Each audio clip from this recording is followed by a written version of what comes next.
Hi there, this is Sheena Rowlands and today I'm sharing with you my latest layout for CSI, which is Colour Story Inspiration Challenge Group. So this is the case file I'm working with. This is case file 408 and I've printed it off so that I can keep it in view. So I'm just showing you some pouches that I store odds and sods of ephemera and bits and pieces in, because I'm actually going to really be shopping my own stash and stash busting to make this layout. So the image for this challenge was April Fool's Day and maybe being a little bit silly. I think the inspirational words were fool, laugh.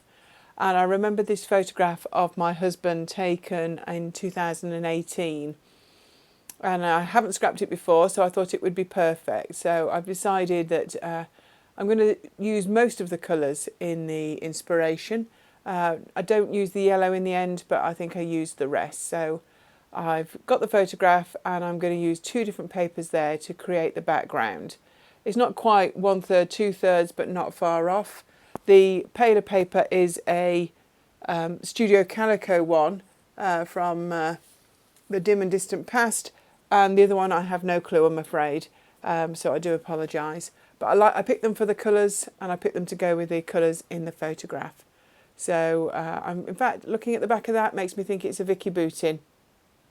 I recognise that print. So I'm just getting that into position. I've trimmed it a little bit so that it fits within the border of that matte paper, that pale blue. And I've just, in this tray, are all the bits and pieces that I've dug out of those ephemera bags. I'm not going to use all of it. It feels like I am at one stage when I start piling it on. And one of the bits of evidence they recommend you use on this layout, and there's a long list and you don't need to use them all, and I'll explain that a bit more later on.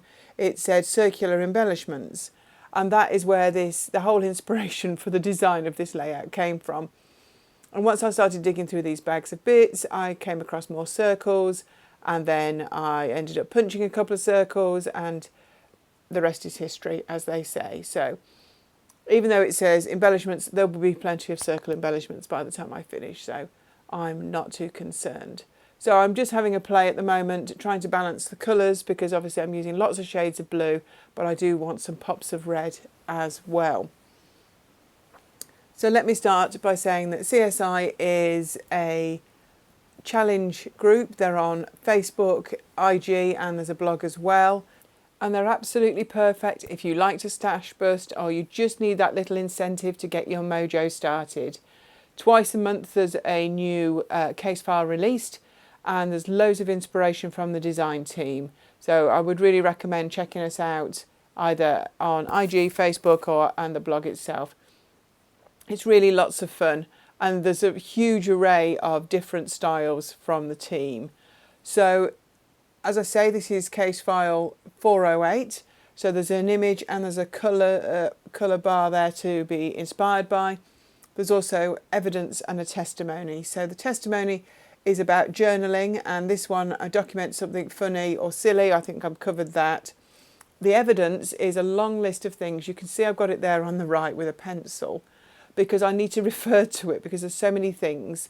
And as I say, I've dumped a load of them in this tray on the left. But for example, it says stripes, solids, dots, chevrons, glasses, moustaches, washi tape, fruit, bananas, banners, labels, speech bubbles, circular embellishments, paint on the background. There's a whole array. I do sometimes feel like it's a bit of a challenge to get them all on a layout. I don't think I've actually got half on this one, but I have done my best. But it's just a bit of fun. It really is, and it can really get you creating pages that you're not used to, or not quite your style, and I quite like the fun of it all. So I'm having a good go with these circles. I'm liking the way that they're coming along, just looking at the layers underneath the photograph. So stars are on this list, and starbursts, so I'm definitely going to bring in some of those acetate stars. They're L Studios. I think it could be last year or the year before. So they're quite a pop. So I've cleaned a lot of stuff off, pushed it to the sides. I know what I want, but I know it's too much. So I'm going to go back, looking at the list again, and I'm going to start to make some choices.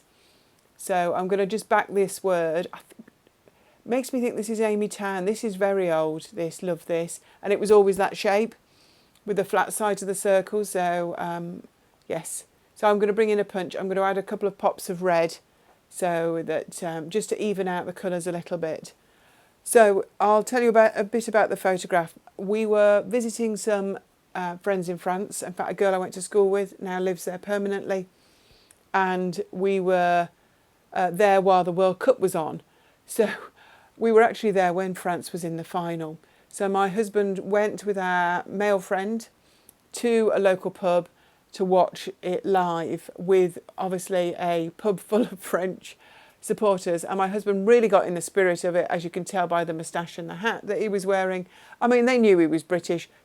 France weren't playing England anyway, but they had a few beers and they had an absolutely fabulous time. My friend and I then drove to pick them up.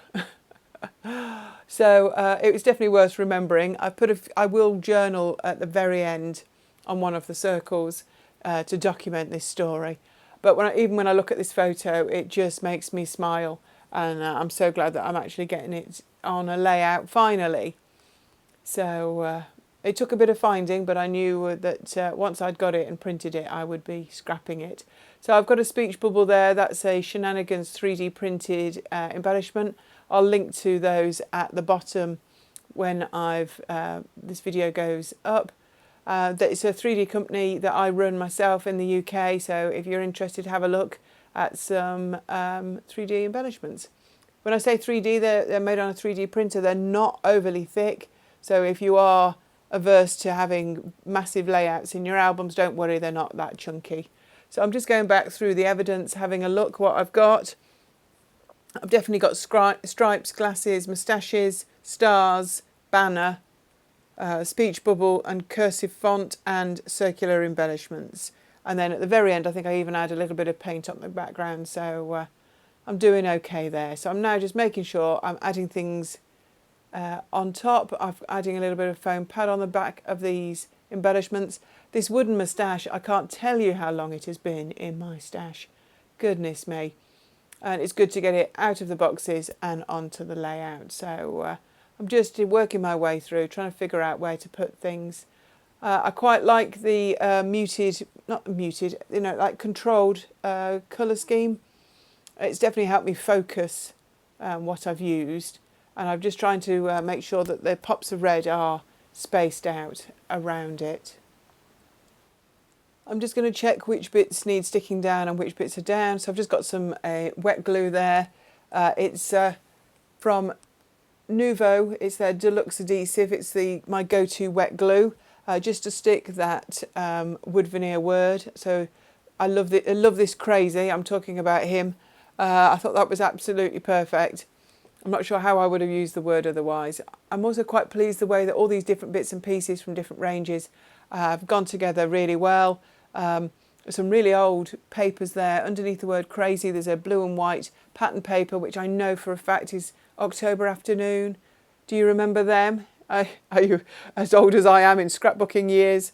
And it was, as I say, in this pouch with lots of other bits and pieces that I've kept together that I wanted to not throw away. How do you keep your embellishments? Do you have a special way of storing things or something that you could share with me? Because I'm always looking for new ways to store things to make sure that I actually use up my stash. So any advice would be useful. So I'm literally doing the last few finishing offs.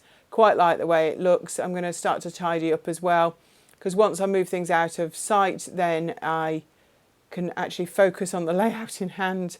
And I'm just looking at tucking the odd bit in. Now that Big Mood and the one Winner, they are definitely Pink Fresh Studio. I remember those. They're not that old, the last couple of years. And I knew they'd definitely come in handy. I think I don't scrap primary colours very often, and maybe that's why some of these bits have been in my stash for a little while. But as I say, they definitely suit the picture. I'm just now adding just the odd star with some glue dots. I did alter the photograph in Photoshop. I'm glad I did, because my husband was wearing a very distracting purple shirt. He really didn't think about the need for scrapbooking photos whilst he was watching this football match. But hey, you can try and train them, can't you? But it doesn't always work. So thank you so much for watching this. We will finish with some close-ups and some the full image. If you like what you see, give us a thumbs up. Any questions, just add them to the comments below. And if you could subscribe to my channel, you'll be kept up to date with new layouts as I make them. So thanks so much for watching. See you again soon. Bye for now.